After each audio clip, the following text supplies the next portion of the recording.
like, what do you think? Like, where have you off, or like, where did you get to for like, what do you think a reason? Is it genetic, or like, is it chewing, or where do you think the I most likely pinpointed causes are? two major reasons.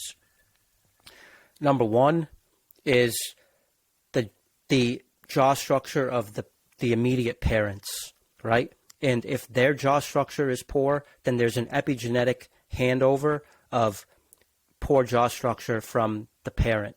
But then the environmental factor that I think is primary is breastfeeding or the lack thereof. So I think, and I've seen it,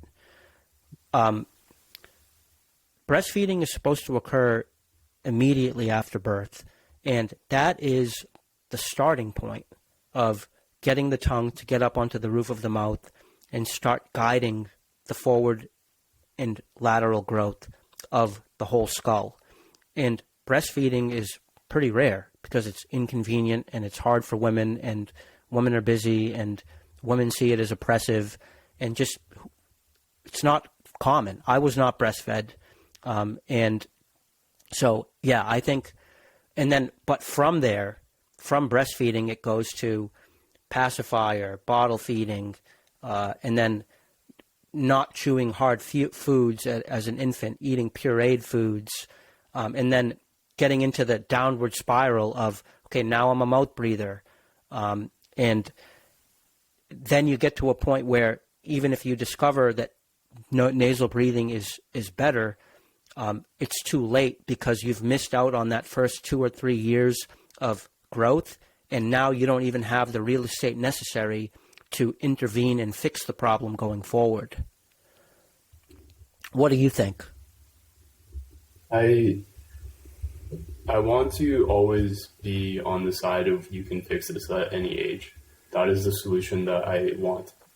And in order to do that, there has to be, like, your body has to know how to grow properly. And of course, something inside, something must have happened to prevent that growth.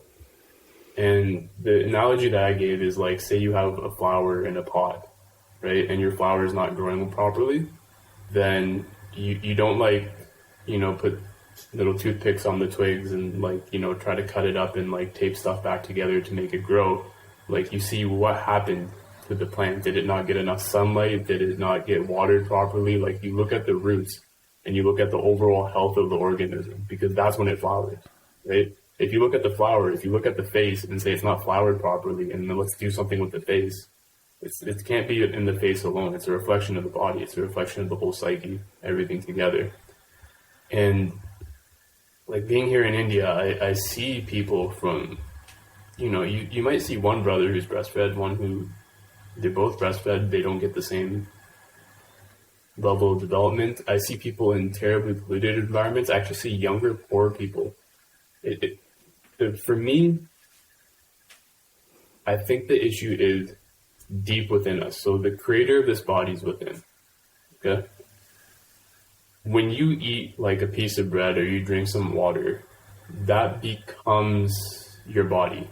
So you have that capacity in you your entire life to turn the food that you eat and drink into the human body. You never lose that capacity.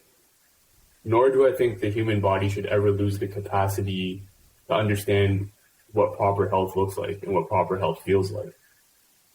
So the human body, I think, always wants to drive you. Even now, if you're someone who's undergrown, your body wants to drive you towards proper growth.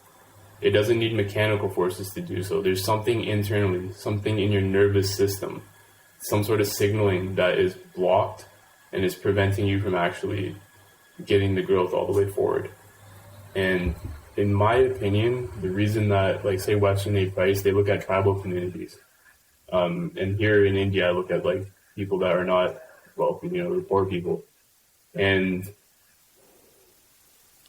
there seems to be, like, a direct correlation between the amount of, say, trauma stored in someone's body, the amount of, like, distractedness they have, things like that, and I think, like, a lack of growth.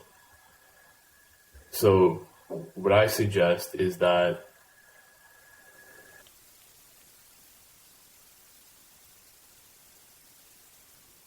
your entire body needs to be functioning properly in order to have proper growth happening in the face and in the skull.